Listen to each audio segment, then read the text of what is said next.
Perhaps the most potent force fighting and in places defeating the Islamic State group in Syria is a Kurdish militia called by its initials YPG. The militia is based largely in northern and northeastern Syria, and its battlefield successes have led to an alliance of convenience with the United States as its planes bombard ISIS. But the YPG is also allied with Turkish insurgent group known as the PKK, and that has raised alarm bells from the Turkish government, which has long sought to deny the creation of a larger Kurdish state. For more on all this, I'm joined by New York Times correspondent Rukmini Callimachi, who was recently in Syria with the YPG militia. She joins me now from northern Iraq. Rukmini, welcome. You were, as recently as yesterday, embedded with this Syrian Kurdish militia group. Tell us what you saw, how you saw them operating. Thank you, Judy.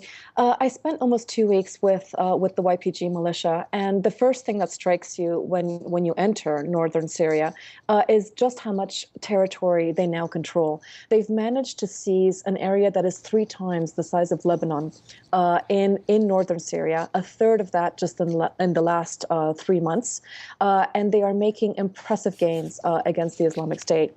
What we saw are men and women, they believe in gender parity, wearing uniforms and driving Toyota Hiluxes and vans, speeding towards the front lines. They have not the most sophisticated weapons. They have some dushkas and machine guns, but mainly small arms. And what they are doing is they're hiding behind walls and crouching inside buildings.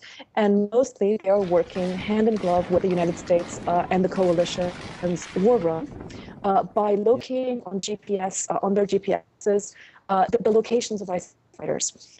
And once they call them in, within minutes and usually within 20 to 30 to an hour, warplanes come screaming in and drop Hellfire missiles and other ordnance on the positions of ISIS fighters, and the destruction is quite evident.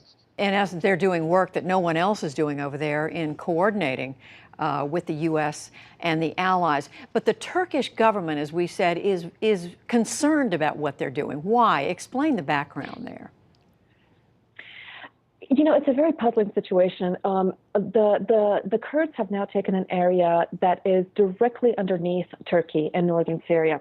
Turkey has battled its own Kurdish insurgency in Turkey since really the 1980s. The group there is called the PKK, and what is evident when you go to Syria is that the militia that is now working with the United States is really just a sister organization, even an extension of the PKK. We interviewed numerous commanders that are wearing, YPG uniforms, but after speaking to them, in greater detail, we understood that they had actually come directly from PKK camps. So to Turkey, the idea of the Kurds having their own autonomous region is, I think, more of an existential threat than even ISIS. And so we now have this very complicated triangulation where you have the YPG in northern Syria working with the United States and the coalition, actively fighting ISIS and succeeding and really making significant gains against them.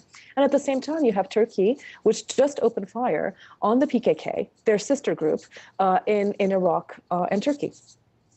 And meanwhile, the United States has to walk this very fine line. How does the U.S., from your perspective, how is it doing at threading this needle between being supportive of Turkey, which it needs to carry out this fight, and meanwhile not alienating and working with these, as you say, Syrian Kurdish militias who are in some regards the sworn enemy, at least Turkey thinks so, of the Turkish government. It's Turkish majority.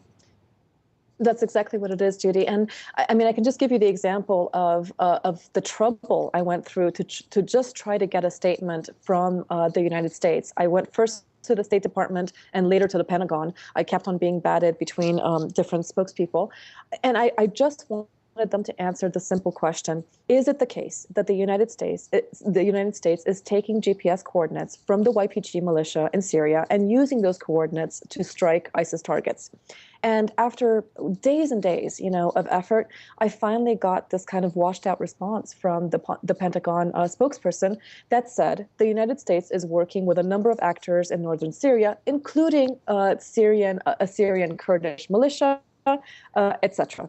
So they refuse to name the YPG in their statements to reporters. And I think that's indicative of the problematic situation that the West finds itself in.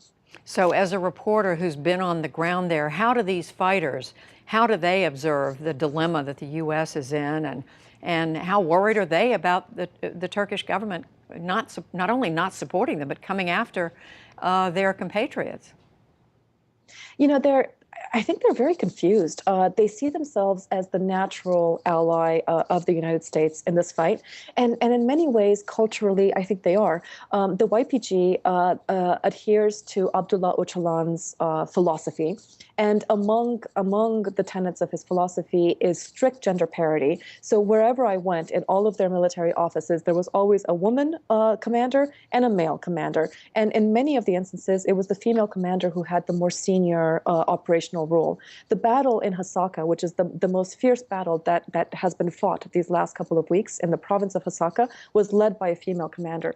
So they point out these things and say, look, we're in a region of the world where, in general, women are treated as subservient beings and second-class citizens, and we have a philosophy of being that involves gender equality.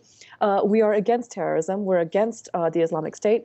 And so they see the U.S.'s reluctance as just baffling, as confusing.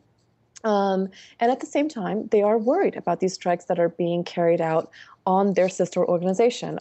There have been numerous strikes by Turkey, both in the Turkish mountains and in the Iraqi mountains on PKK camps. And those camps are the very camps that the commanders of the YPG went to study and to train before becoming YPG commanders. It's a fascinating story, and as you said, one that is a long way from being resolved. Rukmini Callimachi, who, as we said, just returned from inside Syria. Thank you very much. It's a pleasure, Judy.